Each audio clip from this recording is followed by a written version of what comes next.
ঢুকে আসছে এটা বুঝতে পারলাম ভালোভাবে তার সুবিধার সাথে দিতে পারো আমরা তার জন্য দোয়া করো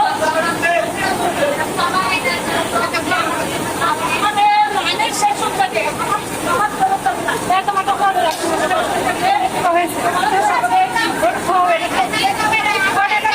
সবাই তালি দাও।